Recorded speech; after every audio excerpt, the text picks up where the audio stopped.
समझे फर्स्ट ही क्लास है। First class में तो हमने इंट्रोडक्शन किया था, थोड़ी सी प्रोडक्ट की नॉलेज थी। आज जो हमारी फर्स्ट क्लास है वो है थ्रेडिंग की। थ्रेडिंग के हवाले से आज हम बात करते हैं।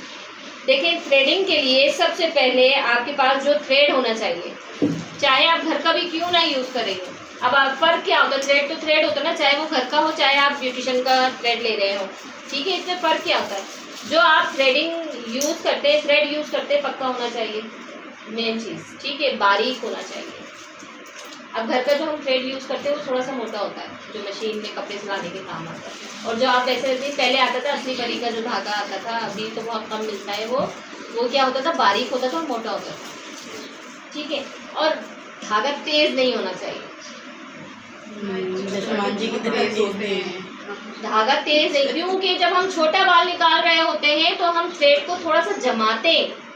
जब जमाते हैं तो धागा तेज होगा तो वहाँ कट लगेगा। अब आपको फील नहीं होता, उस टाइम फील नहीं हो रहा। देखें, जब स्किन पे कट लगता है तो उस टाइम फील नहीं होता।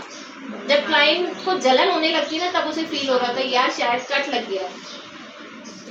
हर दफा तो ब्लड नहीं निकलता ना स्किन से ब्लड निकला तो आपको भी नजर आता है यार कट लग गया है। जबकि ब्यूटिशियन को तो पता ही चल जाता है, क्योंकि जब थ्रेड में स्किन होना, जब क्लाइंट फोरहेड, अगर आपने देखा क्लाइंट की स्किन लूज है तो जब आप फोरहेड बनाएंगे तो इधर से और ऐसे स्किन को टाइट रखवाना है अपने क्लाइंट। जब फोरहेड पे हम स्किन को टाइट नहीं रखवाते, नहीं यार फोरहेड तो बना रहे हैं, आईब्रोज थोड़ी बना रहे हैं, लेकिन क्या है स्किन लूज है। लूज होने की वजह से क्या है, जब लूज होती है तो धागे में आ जाती है, ठीक है। तो आपने क्या करना है, अपने क्लाइंट से आईब्रोज इस तरह और इस तरह ऐसे टाइट करवा के फिर आपने थ्रेडिंग करनी है। अब आ जाइए अपर लिप। कहते हैं अपर लिप में कट नहीं लगता, अपर लिप में भी बहुत खतरनाक कट लगता है। ये चीज, ये जो पॉइंट होता है ये है, स्किन ये वाला जो कोट है ये है, कट जाता है, ठीक है। हम तो धागा चलाने में लगे रहते हैं तो एकदम से आ जाता है। कब आता है, जब क्लाइंट लूज छोड़ देता है।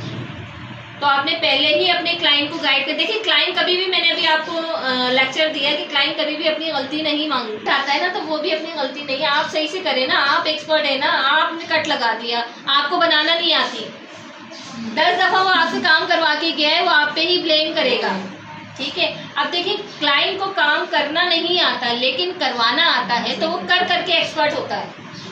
जैसे ही आप किसी अनट्रेन के हाथ में धागा देंगी और बोलेंगी जाओ आईब्रोज बनाओ, तो एक बंदा बनवाने वाला, आईब्रोज थ्रेडिंग करवाने वाला, वो थ्रेड के चलाने के अंदाज से बता देगा कि यार ये बंदी एक्सपर्ट नहीं है, ये अनट्रेन है, मुझे इनसे नहीं बनवाना। होता है ना ये अक्सर।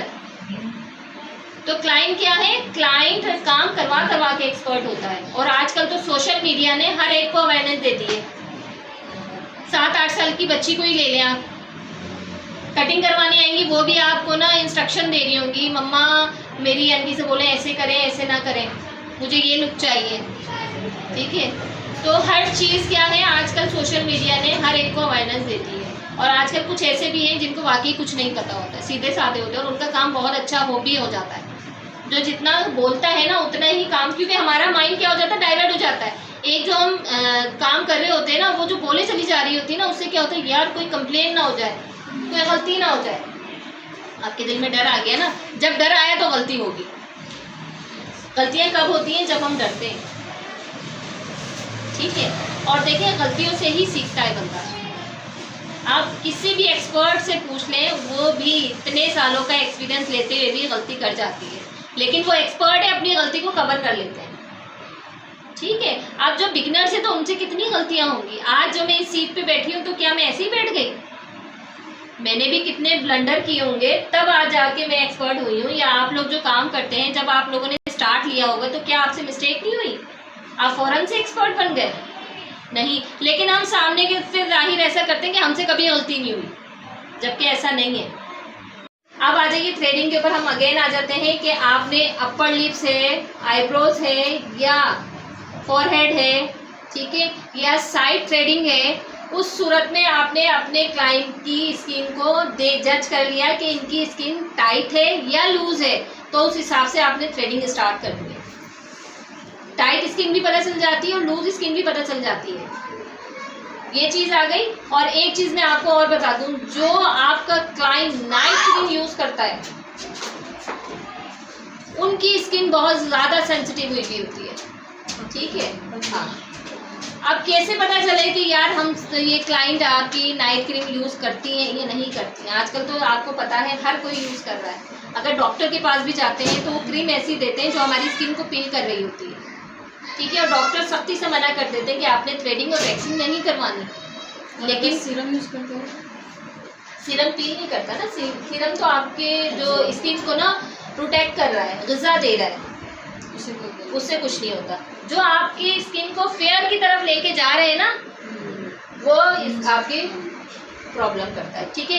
वो आप जितना भी टाइट कर लें तो वो ज़रा थोड़ा बहुत कट लग जाता है उस स्किन में। और फेस वैक्स करते हुए ख़ास तौर पे आपने ध्यान रखना है जिनकी स्किन पे हल्की हल्की सी वेन्स नज़र आ रही हों, ठीक है, तो आपने उनको मना कर देना है इस